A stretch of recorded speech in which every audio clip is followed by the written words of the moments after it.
Hello, welcome to another installment of Modern Western Buddhism. My name is Jared Jones, and today we're going to be covering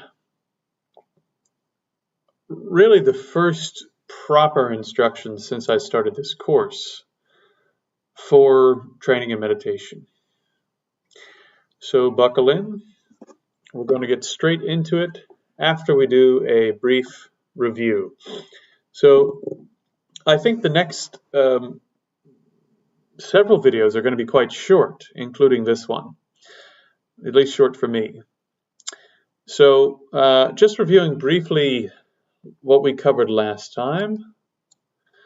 Last time we covered the definition of meditation, and this is incredibly important because if you don't know what it is you're trying to do, you're not going to be able to accomplish it. And this is a state of mind that you have either never had or you've only had in such fleeting circumstances that you didn't recognize it or you didn't know what it was. And in either case, either because you didn't recognize it when it occurred or you recognized it and you didn't know what it was, it doesn't have any function. Not only that, you can't regenerate it when you want, for as long as you want, concerning whatever object you want the mind to be on. So whatever level of this type of mind that you've already been able to generate is not actually going to be sufficient to do the work of the Buddhist path.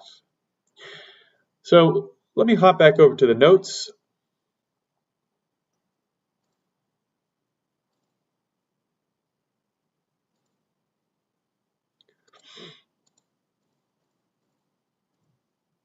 Okay. So last time we covered the definition of meditation for the first time, right? First, we went very, very general, and we talked about the term meditation in English, right? Meditation in English is an astonishingly general term. It can mean practically anything, and therefore, it's not actually that useful of a term unless you're specifically referencing what it is that we're talking about. So that's the first thing to bear in mind. Secondly, we covered the term gom and we covered the term bhavana, which are the same term, one in Tibetan, one in Sanskrit. And these terms mean, in the Tibetan, familiarization, or to become familiar with. What are we becoming familiar with? We're becoming familiar with the mind's own nature. We're becoming familiar with beneficial states of mind. And we're becoming familiar with beneficial objects of focus. Which does what? This, then, when we go to the Sanskrit, bhavana, allows us to call into existence new types of minds or new categories of mind. And it allows us to pursue mental development or mental cultivation, i.e., that we are, or revealing the nature of the mind, that we can actually start to look at what is this mind without doing anything to it, right? Without adding new qualities like mahametta, great loving kindness, without taking things away like the kleshas, we can simply look, right? So this is also part of gom, becoming familiar with what is actually already going on in your mind. Secondly, we talked about Je Tsongkhapa's contribution to this conversation. It's important to note that Je Tsongkhapa refused to write about anything until he had the direct and full realization of that topic. So when he's talking about these things, when he's writing about these things, he's not writing about them theoretically, although there is a sort of normative practice in really that comes from early Buddhism up through middle kind of Indian Buddhism to the Tibetan plateau, which is even if you have new experiences, new thoughts, etc., you're not actually allowed to simply invent stuff. You have to reference either the Buddha or a realized practitioner from before your time and say, actually, they had this idea, but I'm just spelling it out a bit more. So Je Tsongkhapa quotes and references huge numbers of sutras and commentaries, but some of his insights are actually in my opinion, unique. That being said, once again, he's not simply relying upon some kind of scholarly acumen, even though he was an astonishing scholar also. He's actually speaking from direct experience by selecting those scholars from history who accurately reflect his experience of the subject. So, shine is the same word that you would find in Sanskrit, shamatha. It is similar in meaning to the term samadhi, although it's slightly different. Last time I didn't cover this in any detail, but samadhi is differentiated from shamatha only in that shamatha really only refers to the first samadhi. Shine only really refers in general to the first samadhi, the first jhana or dana, right? So in classical Buddhist thought, there are 8 subtle states of concentration that a person can attain, and these are called dhyanas or jhanas. The first 4 rely on a specific object that has a form, a specific type of form to it, right? For example, your breath has a location, it has a shape, it moves in and out of a particular orifice in your body. The visualized image of a Buddha, it has a shape, it has a relative location. The observer is here, the visualized image is there, and so on. Those types of meditations would fall into the form realm, the realm of things that have shapes, locations, and so on, right? They are not without form, or i.e. formless. So the formless concentrations are the subtler samadhis, the subtler dhyana, and those samadhis don't actually rely on a form image or a physical thing as the basis. So just to use the one that's maybe the most accessible, the first of those is limitless space. So very briefly, if you were to visualize a disk, this is one of the techniques they would use for this. But again, you can't actually do this unless you have the earlier samadhis, right? These are sequential.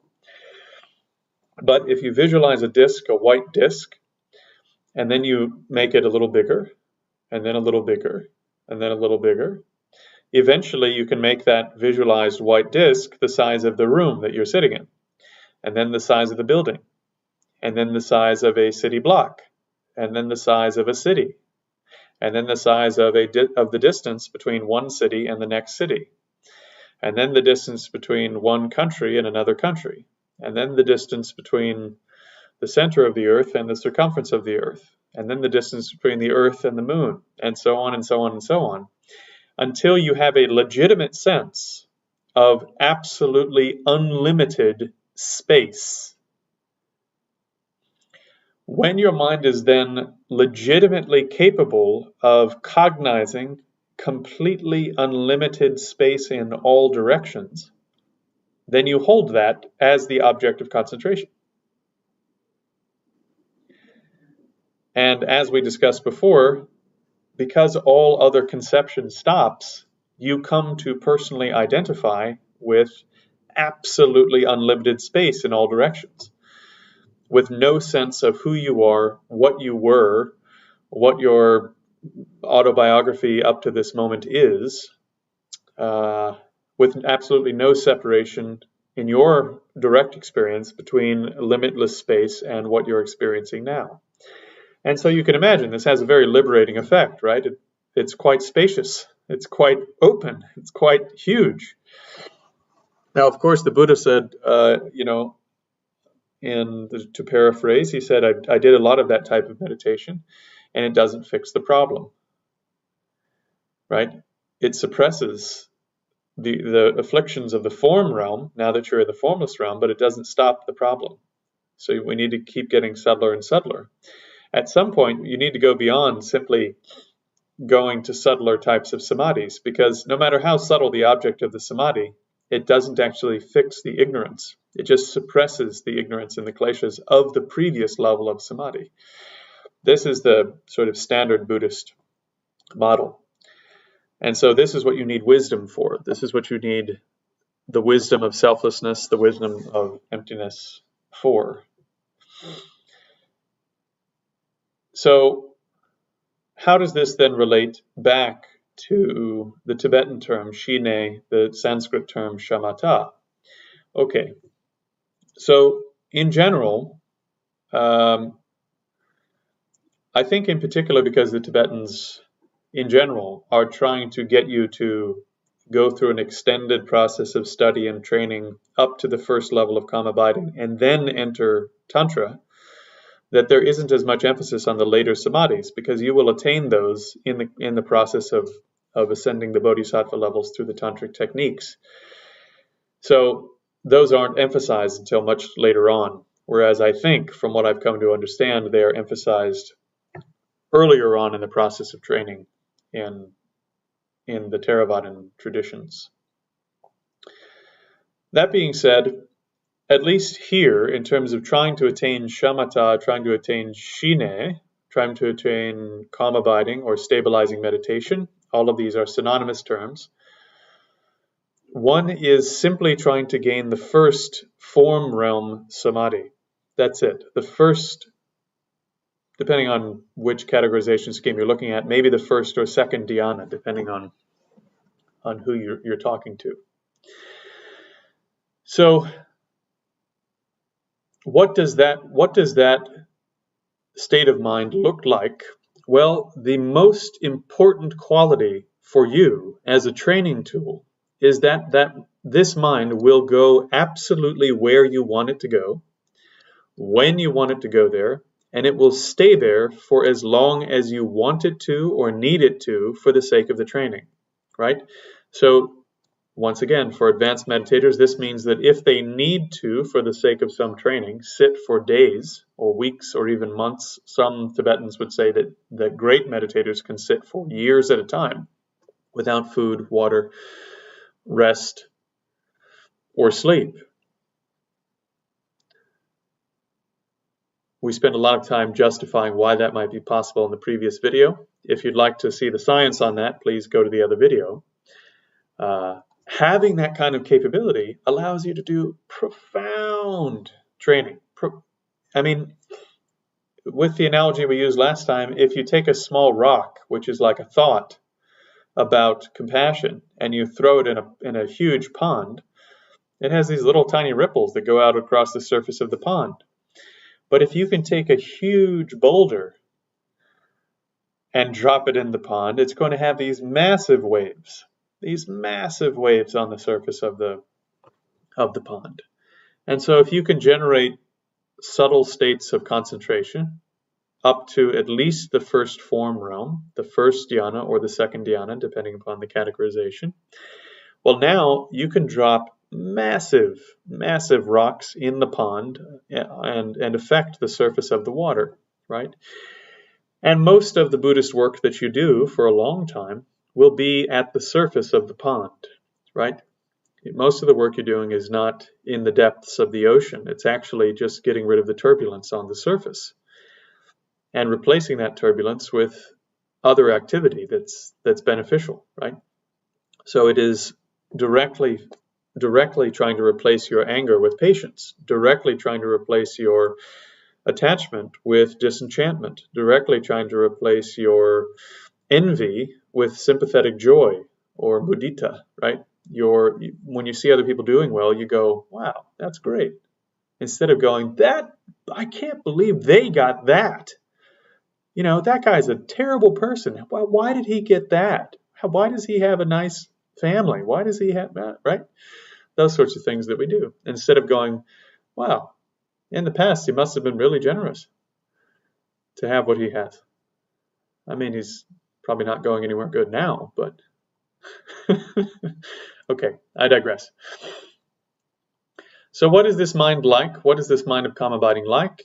It is non-discursive, meaning it doesn't have conceptual thoughts that are at least at the level of the types of conceptual thoughts that we ordinarily have. Non-differentiating, so it's not a type of mind that looks at a bunch of stuff and breaks it into a whole bunch of pieces and looks at the pieces. It doesn't differentiate between the different aspects of an object if you're focusing on that object. This is saying the same thing in a different way. It doesn't distinguish the exact particulars of the object. It just beholds the entire thing without analysis, without breaking it apart mentally or anything else. The critical definition, this arrives from my main mentor, Kimball Whitfield, but I've edited it by way of a few different sources, including some experiential commentaries from some great Tibetan meditators of modern times. The key point of getting to your mind into the first form realm, the key point of training and concentration to this degree is not simply to have a laser-like focused mind. That's not what this is, and that's not the point of this. Also, the point isn't really the bliss, right? Yes, there will be bliss. Actually, there's going to be bliss a long time before you get anywhere near the form realm. If you can focus for like 30 seconds at a time, it will change the entire quality of your life. The point is mental and physical pliancy, mental and physical serviceability, mental and physical agility. In other words, the point is that by resting in the form realm, by resting in a deep state of concentration on a beneficial object, the mind will become extremely flexible, extremely malleable. This will become a mind you can use to do anything you need to do to an extremely high level. What appears in that mind will be crystal clear. And the mind will be extremely ready to enact any kind of change, right? Because it's no longer clinging onto what it was, who it thought it was, what it thought everything was about. It's simply observing what's going on in an extremely lucid, highly awake state of mind, without any of the bias from previous moments of your awareness. So this is the point, right? This is the point.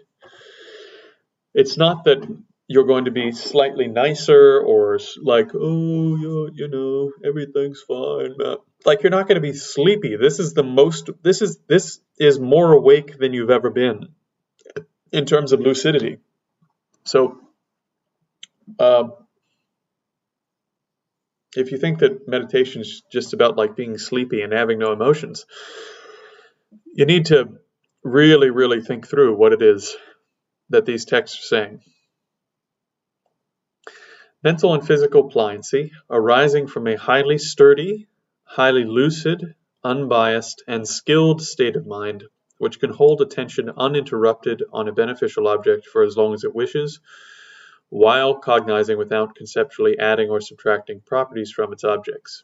This is the key. Because without a mind like this, it's very difficult to see, I would argue impossible to see, how a person would permanently transform their mind. You need this to do the more profound work, the permanent work of transforming the mind in terms of Buddhist practice. However, what we're going to be talking about today are the prerequisites to be able to generate this mind, and they're extremely demanding.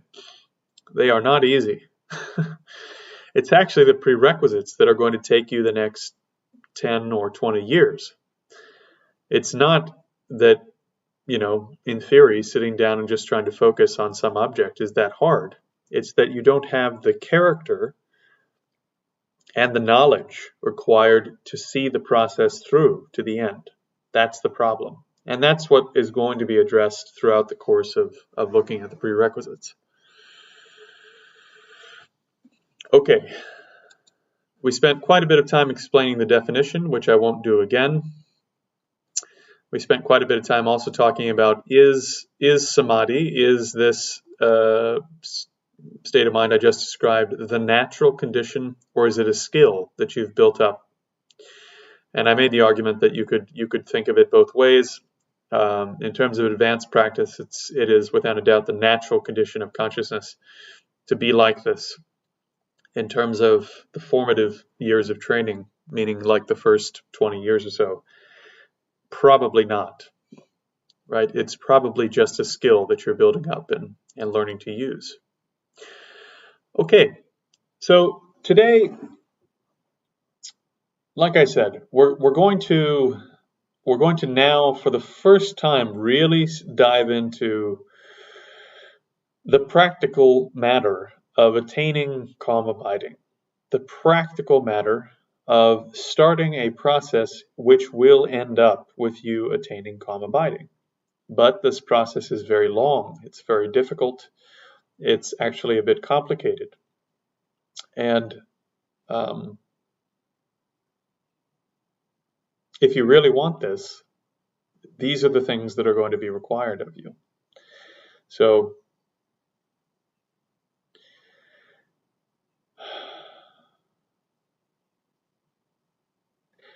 I really don't know how to emphasize this point strongly enough. There are so many people that I think really have what it takes to train in meditation in a serious way. But as Westerners, we have become so misinformed about what meditation is, what the process is of attaining it, that most people are never going to get anywhere near it. And that's a tragedy of unimaginable proportions. And I really, really hope that this information, which comes from the genuine sources, will provide those who are quite serious about getting this work done with all of the information that they need to, within the context of their own tradition, find all the pieces that they're missing in the process and get to the end of the process that they're already involved in. So, without further ado, let us begin. So,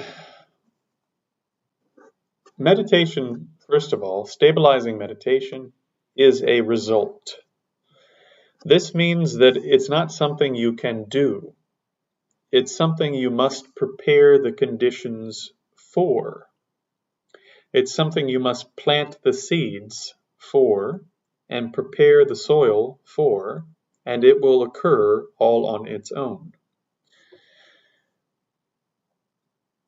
Now, a huge mistake that a lot of people make is that you get really excited the first time you start planting seeds, and you come out every day and you water it, and you go to the store and you buy 6 different kinds of fertilizer, and you make sure that there's a ton of sunlight. You chop down everything else around the seed, and it turns out that the seed gets too hot, and there's too much fertilizer, and there's too much water, and the seed just rots in the ground and nothing ever happens.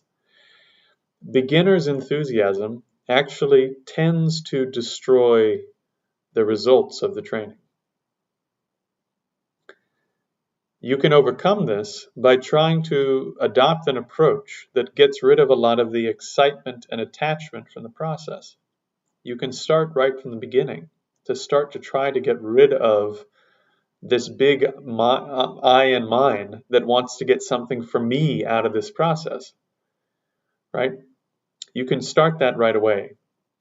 You do need some motivation based upon I and mine, but you have to be intelligent about this.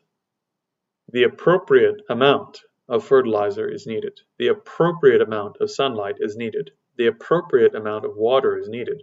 The appropriate seeds are needed. The appropriate soil conditions are needed. You can't speed it up by adding more of all of the causes and conditions. You can't make it go any faster. Just do the things that are supposed to be done in the proper order, in the proper measure. That's it. Okay, so what is the first thing that must be done? The first thing you need to do is learn what it is that meditation is all about, right?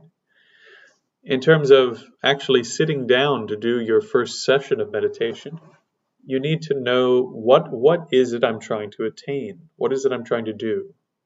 Right? Not only that, what are the practical things right now in this session that I need to be focusing on? What is the problem that is appearing in my mind right at this second? And what is the antidote to that problem?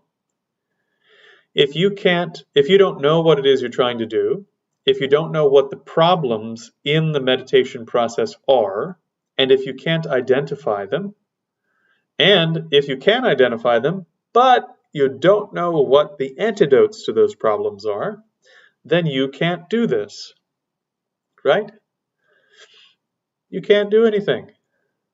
If you don't know what the problems are and how to solve them, you won't make progress. You'll sit for years and years and years and years, and you'll just go in circles, right? Or you sit there and you fall asleep, or you sit there and you're super distracted. And I know people who have sat for years and years and years and years, and they haven't made profound progress. And this can happen to anybody. The way to overcome this right from the beginning is to study, which is why the earlier videos were on studying, contemplating, and meditating upon the teachings. This is the first step. We spent a lot of time talking about it because you can't do anything else until you know what's going on with this training. In terms of general information, the presentation herein is mainly based upon Venerable Kamalaśīla's Bhavanakrama. As I've said before, there's also in this section a bit of the information that one would find in the hearer's levels, the Sravaka levels by Venerable Asaṅga, as well as Venerable Vasubandhu's text on meditation, whose name is slipping my mind. In any case, the very first step is to become fully informed about the training that you're doing. What is the result of the training? What is the full process of bringing that result about?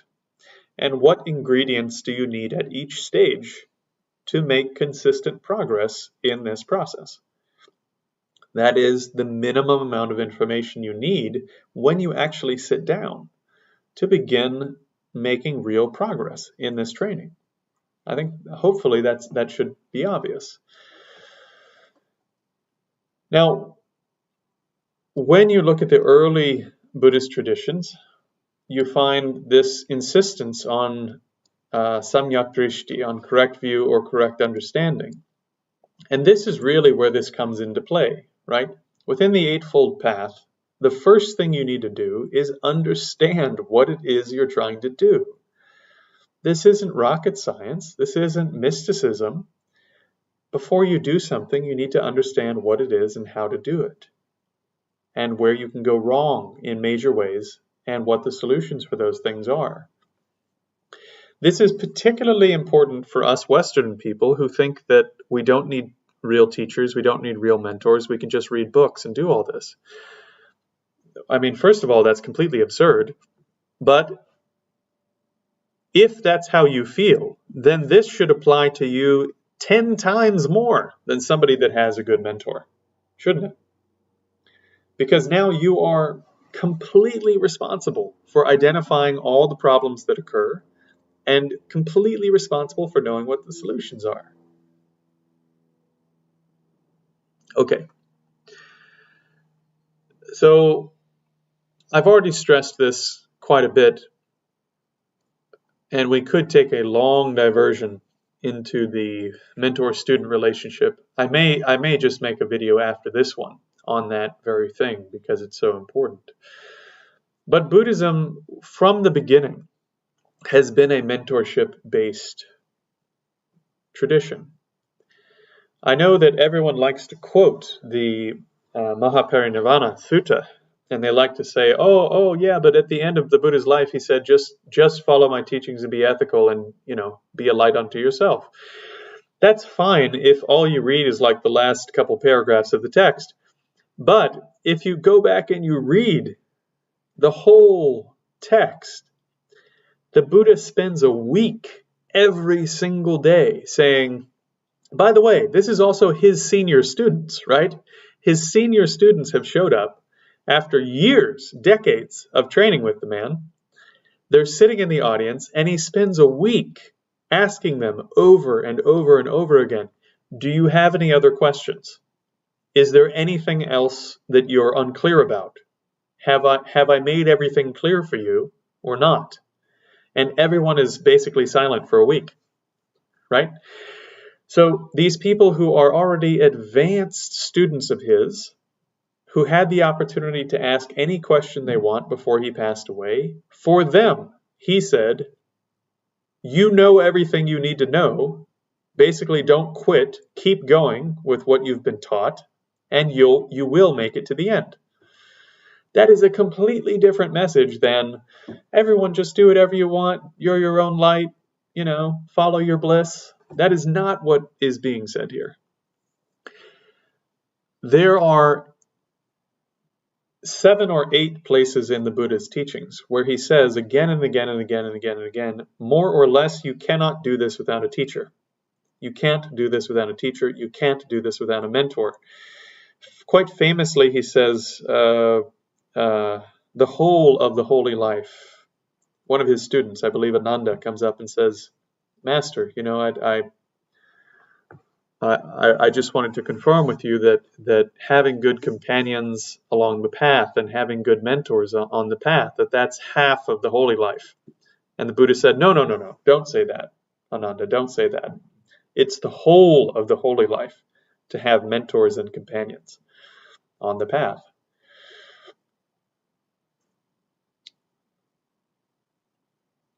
So in the Pali Canon, right from the beginning, there are numerous places where the Buddha says over and over and over again, basically, you can't do this without a teacher. You can't do this without a teacher. You can't do this without a teacher. When he's giving advice to lay people who also want to train in the Eightfold Path, among the advice that he gives them 4 big pieces of advice. One of them is to rely on virtuous friends, right? What is a virtuous friend, you ask? Well, if you go to other places in the suttas, a virtuous friend is defined as a more experienced practitioner.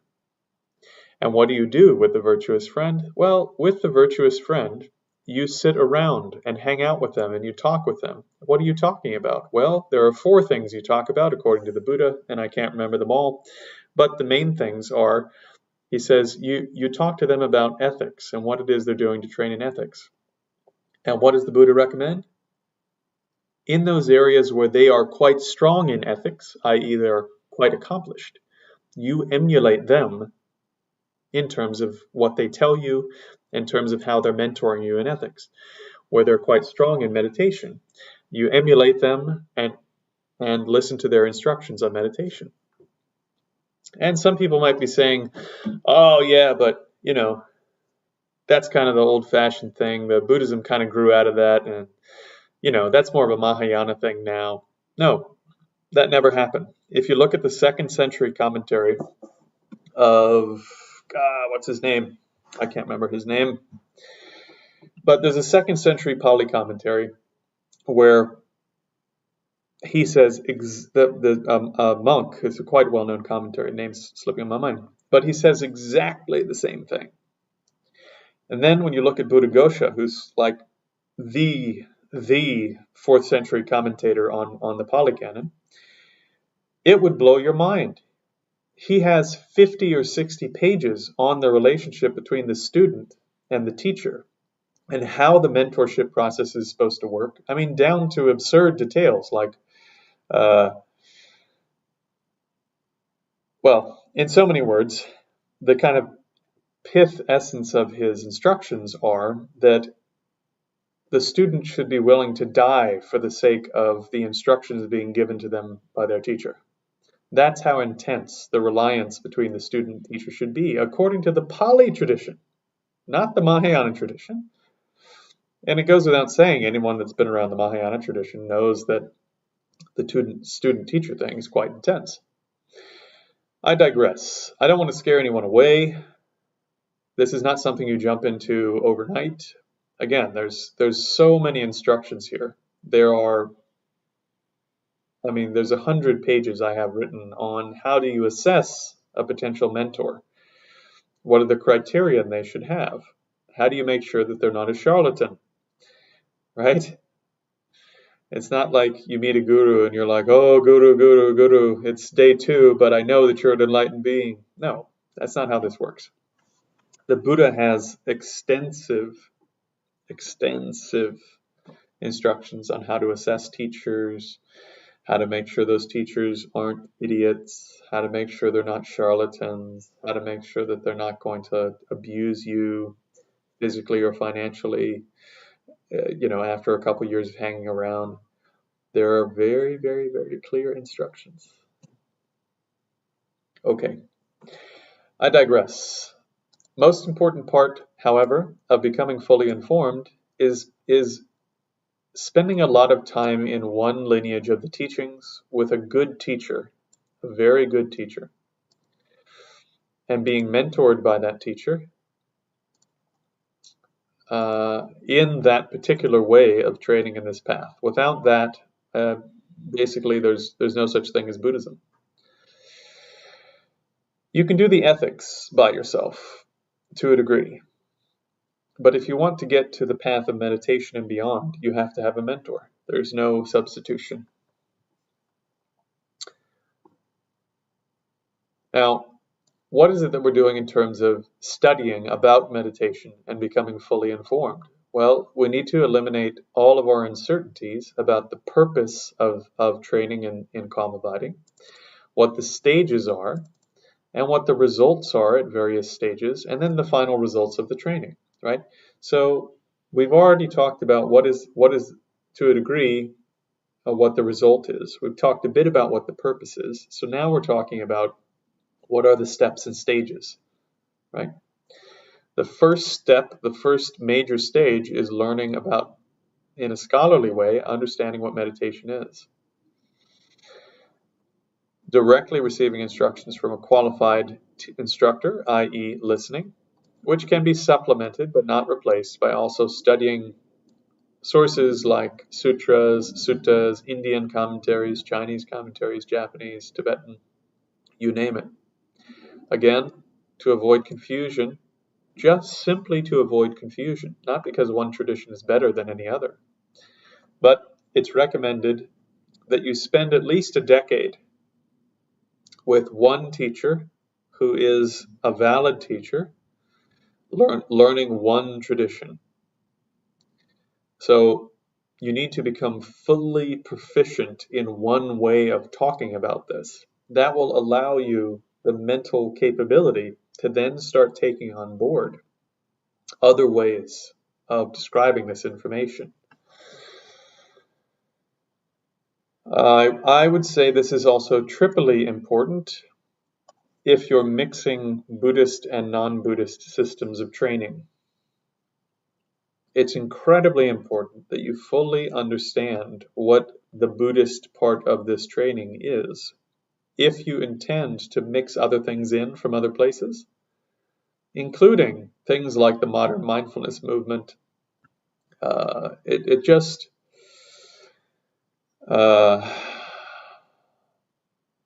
I've spent quite a bit of time reading the literature on modern mindfulness and sort of what's going on there. And it's really Buddhism light, This isn't just my opinion. If you look at the neurological data, there is no comparing yogis who have 10,000 hours of meditation experience who can actually generate samadhi, and what they can do mentally is of a completely different class, of a completely different character than those people who have done mindfulness training for a long time. These are completely distinct kinds of results. So if you want the results of a slightly less neurotic mind, then do the scientific modern mindfulness, mindfulness-based stress reduction, mindfulness-based cognitive therapy. That's fine. There's nothing wrong with that if all you want is a little bit of relief. If you want the full results described in Buddhist texts, then you need to spend like at least a decade learning what those are, what the pieces are, how they fit together, and doing so with a teacher who has some experience and the scholarly knowledge that you need. Obviously, book learning can be enhanced by discussing and debating things with senior students. It can be enhanced, this process of learning, by coming up with new questions to ask your mentor based upon actually doing the training. It can be enhanced also by listening to other teachers talk about these issues from within your same tradition. So if you're in the Thai forest tradition, maybe hearing about the selflessness of the person from another Thai forest monk or nun will be, for some reason, will unlock your understanding, just hearing it a different way. Instead of seeing it from here, you're seeing it from like 10 degrees to the right. And that makes a big difference. In other words, use all available resources to fully digest one tradition, one lineage of transmission of these teachings.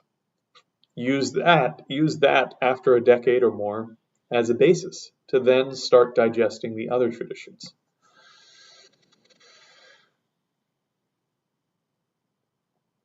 The final result will be a very strong conceptual understanding of these teachings and how they fit together, what the steps and stages are, what the results are of the training, from which you can start adding on other pieces.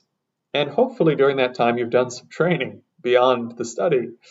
And so experiences are now being attached to these stronger conceptual realizations, right? Conceptual realizations and conceptual understandings. So there is some experience that's now connecting to what was just words.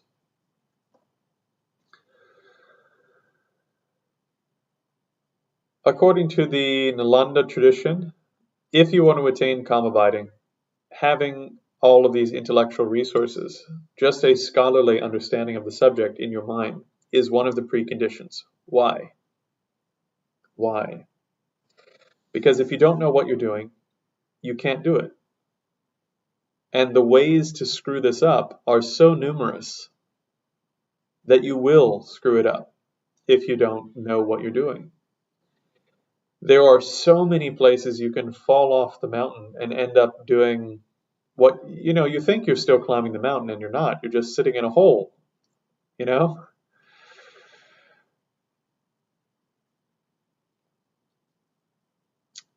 The only caveat I would add is that there are some paths, right? Certain strains of Zen, certain strains of instruction in the Tibetan tradition, maybe even certain strains in the Theravadan traditions, where basically, because of the connection that you have with a particular mentor, you don't have to understand what it is you're doing. And simply by following the instructions that they give you, when they give them to you, the realization of the topic just occurs, right? And this is also an important model. But honestly, this model is really scary for a lot of Western people. And frankly, it requires a level of conviction or trust in a particular teacher and their method and all of these things that most people will never have for a teacher, or will only have after spending like 10 years with a particular teacher. So in the midst of developing the conviction that yes, this person's a valid authority, yes, if I do what they say, I can attain what they've attained, blah, blah, blah. In the midst of that, why not do some study? Right? It will serve you. And if your teacher passes away, you'll have a map in your head of what needs to be done next, instead of just being stranded because they were pointing out what was happening at each stage, and now your teacher's gone, right? I would also say that this type of mentorship, it barely exists in modern times. I would say, especially in westernized countries, more or less, it seems that Taoism and Buddhism, and to a degree Hinduism, have in the West become, I don't know, they've almost taken on the worst of the Western learning modality. In other words, you show up for a class and you learn a topic, and then the teacher goes away, or you show up for a class for years, but you never really speak much with that teacher. You're never really getting personalized instructions. So it's always kept at a distance. It's always kept at a theoretical level. And what's needed, actually, according to all the sutras and suttas and commentaries, is a student-mentor relationship, an apprentice and master relationship, where the master is going, no, when you polish the katana, you have to polish it making small circles that, the inexperienced person won't notice the circle, but it is actually a circular polish, right? Or whatever. And some of what mentors will teach you and say to you are not things that you'll find in textbooks. And importantly, the way that they describe the teachings is informed by their own experience, and it's informed by a lineage of teachers that comes down from the Buddha, who have actually gained accomplishment of some measure. And so it has a certain flavor to it and a certain power to it, a certain practicality to it. It's not abstract. And this is why when you encounter teachers who have had when you encounter someone who's a potential mentor, who have had really good teachers, it's obvious. Usually it's obvious within a few minutes, if you've been doing this for a long time, that this person's someone really extraordinary. A few minutes might be exaggerating, but within a few days, after you've talked to them a few times, you start to go, oh wow, yep, they've got it. They've had good teachers. They know what's going on. And the reason for that is that the way of talking about this stuff is, in my experience, universal. I mean, I've had teachers in a number of different traditions, a number of different backgrounds, and when they get down to the kind of pith instructions, it's always the same stuff, actually. Even if you're talking Mahayana and Theravada sort of distinctions, those things break down at the level of the pith instructions for you as a person today.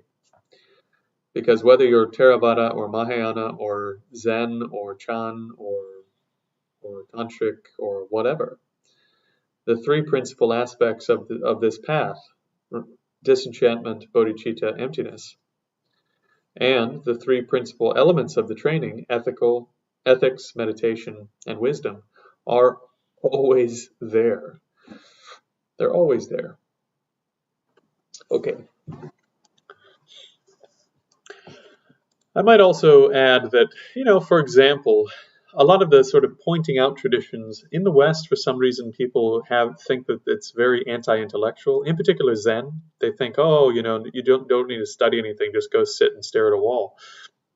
But Dogen Zenji, for example, who is among, if not the greatest Zen practitioner in Japanese history, certainly one of the most important in terms of the history of Zen, was an astonishing scholar. I mean, he could quote huge numbers of commentaries and sutras and Taoist texts and Confucian texts from memory. Huge numbers of texts. And he did regularly. And his writings are voluminous. For those who think that Zen is anti-intellectual, this is just a touch of the writings of Dogen Zenji. Right?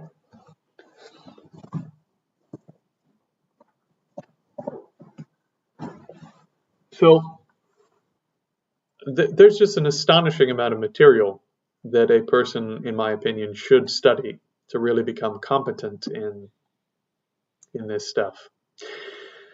Okay. Now, one of the distinctions that we might draw is sort of those who are preparing to go into an extended retreat to try to attain Samadhi all at once, right? Like you're going to spend 6 months or a year in retreat. And this instruction in the Bhavanakrama and the Lamrim Chenmo seem to be oriented towards that type of person. So if you were taking that approach, obviously you need to bring your reference materials, make sure you have the right text, the right implements, equipment, food, right? You need to have all the resources at hand that you'll need to address the problem of forgetting the instructions or not understanding the instructions while you're in retreat, because you're not going to be able to leave retreat. Now, I've glossed Vasubandhu's obstacle here, which is just forgetting the instructions. But really, I think the spirit of what Vasubandhu was getting at with the second obstacle to meditation isn't just forgetting the instructions. It's being confused about what the instructions were from the beginning, right? So you sat down to do meditation and you were confused about what it was you were supposed to do. You had wavering. You weren't sure, right? So not only could you potentially forget what it was you were supposed to do, you might not have understood it properly in the first place. Or you might have doubt about whether you're supposed to do this or do that. And this is what study is supposed to clear up, so that when you sit down, you know exactly what it is you're trying to do. You know exactly what stage of the process you're in. You know exactly what antidotes are the appropriate ones for that stage of the process. So this is what you need to do for the first step of really trying to train your mind seriously in meditation. You need to study the material in your school in a hardcore way, in a serious way, with the help, if you can, of a mentor of yours in the tradition that you're in, with the help of senior students in the tradition that you're in, until you have eliminated 99% of the doubts that you have about this training. And in particular, focusing on whatever part of the process that you're in. This is really important. We can always have some doubts about the later stuff, right? We can always have a few doubts about that, because that 1% is always like, well, are we sure that this can really be done, right? For most people, usually there's a bit of like, yeah, clairvoyance sounds a little out there, but apparently that's something that I can do with meditation, right? I have some doubt about that particular result, right? That's fine. Have some doubt about clairvoyance. You can doubt whatever you want, frankly. But what you shouldn't have any doubt about is, here's step one. Here's the step that I'm on. Here are the two obstacles on step one. Here are the antidotes to the two obstacles on step one. So that today, when you sit down, you go, there's excitement again. What was excitement? Oh, it was this. What do I do when there's excitement? Oh, I do this. What happens when excitement turns into laxity? Oh, yeah, that's right. What was laxity? Laxity was this. What was the antidote to that? It was that. So that as you're sitting there training in meditation, at first your mind's going to be a mess. Your mind's going to be an absolute mess. And you need to start understanding and framing what it is that's popping up at the mind within the framework of a pedagogical, systematic training system. This is really the brilliance, I would say, of the Bhavanakrama's presentation in particular. It is the most systematic presentation of training and meditation I've ever seen anywhere, and I looked. Nobody talks about training in Samadhi the way that Kamalaśīla does. It's extremely clear. Okay, so what did we talk about today? We talked about, first we did a brief review of last time. We just talked about the definition of what meditation is. And then we talked about where this material came from, it's coming from Vasubandhu's Bhavanakrama, it's coming from Asaṅga's Sravaka Levels, hearers levels. Some of this is coming from Vasubandhu's text, whose name is slipping my mind, but it's where the 5 obstacles come from. And most of these are mentioned, at least, within Je Tsongkhapa's presentation, which forms the real basis for this whole teaching. However, this is also being supplemented by some information from the Zen tradition and the Pali tradition, and a couple things from outside the Buddhist tradition, because they are extremely useful. I emphasize quite strongly that basically, if you don't know what you're doing, then what the hell are you doing? Right? And especially if you've been training in meditation a long time and you're not getting any results, it's probably because you don't understand what you're doing and you don't know what the problems are. Further, most meditative systems, actually every meditative system I've ever encountered that comes out of India or China, is based upon an apprentice-master relationship or a student-mentor relationship, not simply like show up for the class and then go home and do whatever you want kind of relationship. So if you really, really want to get this stuff, you really want to do it properly, find someone who is willing to mentor you in the steps and stages that you can go to with the sort of daily, weekly, at least, questions that come up in your training. That's the model that was presented by the Buddha. That's the model that was presented by the early Pali commentators. That was the model that they continued to propagate through the early Mahayana traditions in India and Gandhara and everywhere else up through the Tantric Tibetan traditions and the regular Mahayana Sutric Tantric. Too many words. It has remained intact from the early sutta sources directly from the Buddha's mouth all the way up through modern commentators in the West who have actually gained accomplishment in Tibetan systems, Zen systems. And frankly, from what I've seen, the Westerners that I really, really respect in the Thai forest tradition, for example, also went through a rigorous mentor-student, mentor-master-apprentice kind of relationship, not simply like showing up for classes and then doing whatever you want at home. That's not going to cut it. So that relationship, that transmission of the teaching can be supplemented by all sorts of things. However, to avoid getting confused, it's better to fully master or significantly master one scholarly system.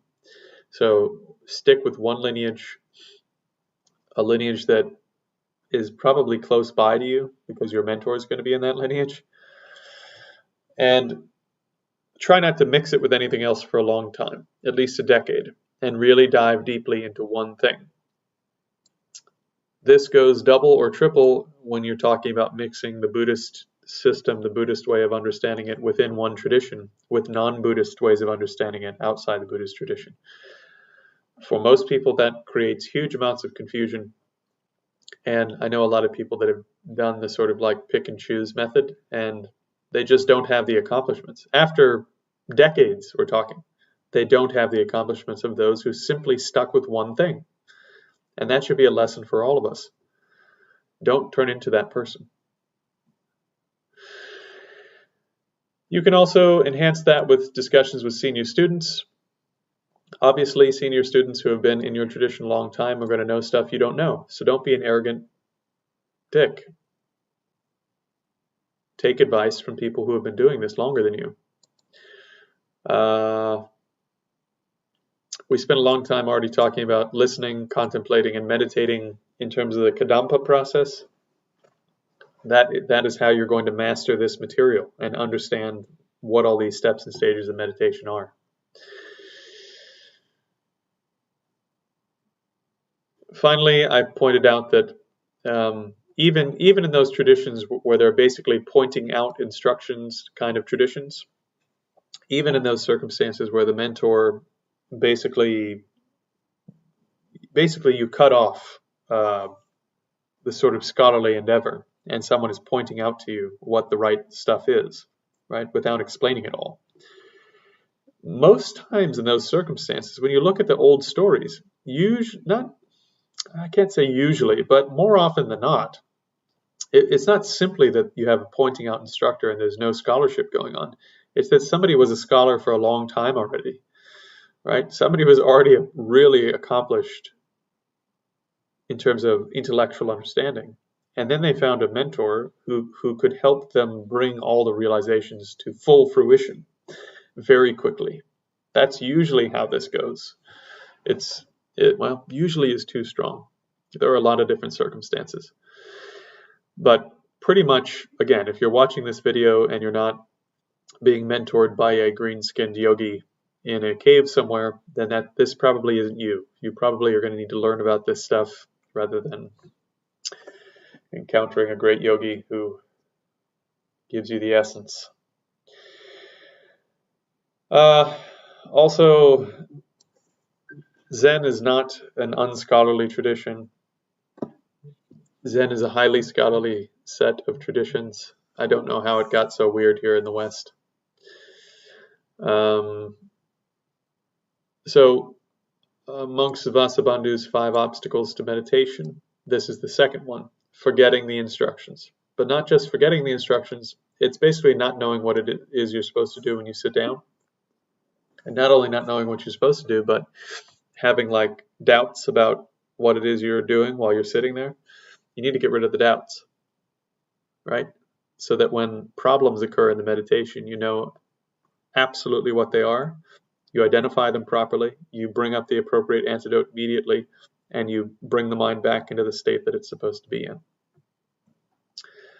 It should go without saying that if you can't even remember what it is you're trying to do on the cushion, that there's no chance you're going to be doing anything like attaining calm abiding. Okay.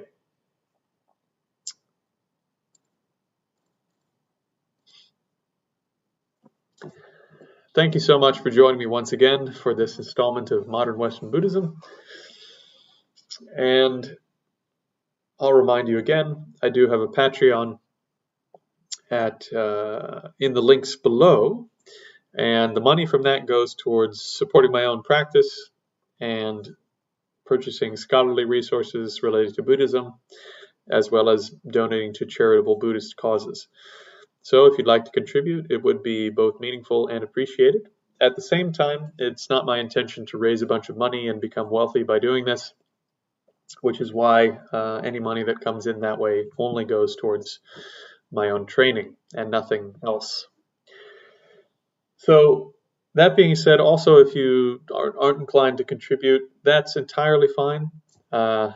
My main intention here is to give people the resources to really absorb the maximum amount of wisdom nectar from their own traditions. So obviously I love the Gelug tradition. I think it's astonishing. But I think the resources here are helpful for any Buddhist tradition that you happen to be involved in. And in fact, quite helpful even beyond the Buddhist tradition. So thank you for joining me, and I will be back very soon, I think, with the next installment on proper motivation and intention. Thank you.